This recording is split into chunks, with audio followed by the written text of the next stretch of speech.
Hello, Bacho. Let's read this question. So this question says, find out the resistance of a 200-meter long copper wire.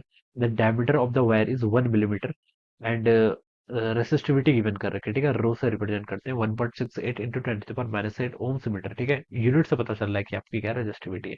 तो चलिए बच्चों इस question को start करते हैं। तो देखिए बच्चों, इस क्वेश्चन का की कॉन्सेप्ट आप क्या लिख सकते हैं। यहाँ पर आपको देखिए रेजिस्टेंस कैलकुलेट करके बताने, क्या बताना, रेजिस्टेंस, ठीक है। Resistance will be the key concept of this question, ठीक है। अब बच्चों देखिए रेजिस्टेंस को डिफाइन कैसे किया जाता है। रेजिस्टेंस को आपका डिफाइन किया जाता है, रेजिस्टेंस होता है आपका resistivity into length divided by area, ठीक है। बस आपको इसमें क्या करना है, वैल्यूज पुट कर लेनी है, ठीक है।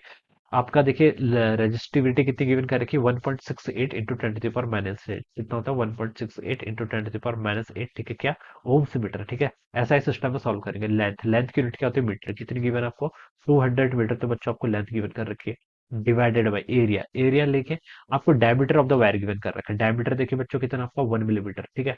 तो बता सकता हूँ जिसके चलो पहले डायमीटर लिख लेते हैं। डायमीटर कितना आपका 1.0 मिलीमीटर, यानी कि 1 मिलीमीटर के इक्वल।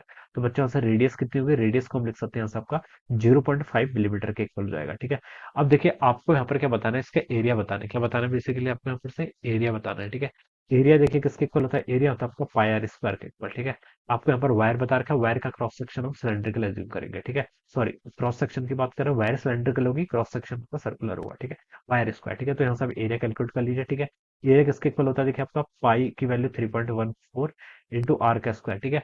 यानी कि देखिए 0.5 मिलीमीटर, इसको हम लिख सकते हैं, इसको हम देखिए ऐसे भी लिख सकते हैं, 1 मिलीमीटर में 10 to the power -3 मीटर्स होते हैं। तो अब इसको 5 into 10 to the power -4 metre लिख सकते हैं, ठीक है। तो 5 इंटू 10 to the power -4 का आप क्या कर लीजिए, स्क्वायर कर लीजिए, ऑलराइट। तो बच्चों देखिए एरिया कितना आ गया यहाँ से आपका 3.14 इंटू आप क्या कर लीजिए 25 कर लीजिए, ठीक है। 25 कर लेंगे तो देखिए बच्चों ये वैल्यू आपकी आएगी 3.14 इंटू 25, ये आपकी 78.5 आएगी, कितनी, 78.5 इंटू आपका देखिए 10 to the power -4 का स्क्वायर करेंगे तो -8।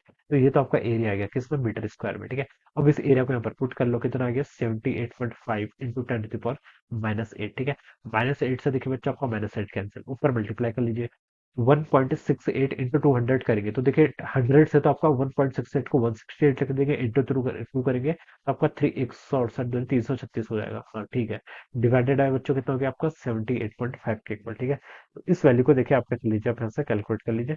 इसकी वैल्यू आपकी देखिए 4.28 के अप्रोक्सीमेटली आएगी, ठीक, 78 312 4.336 डिवाइडेड बाई 78.5, ठीक है, 4.28 के इक्वल आएगा, ठीक है। इतना क्या आएगा आपका ओम्स आएगा, ठीक है। 4.28 ओम्स, ठीक है। सो ये क्या होगा बच्चों आपको यहाँ पर से, this will be the answer of this question. आपसे पूछा था find out the resistance, so this will be the resistance of the wire, ठीक है। बस आपको ये फार्मूला पता होना चाहिए, बाकी तो कैलकुलेशन है, alright. So I hope you all understood this concept, all the best and thank you so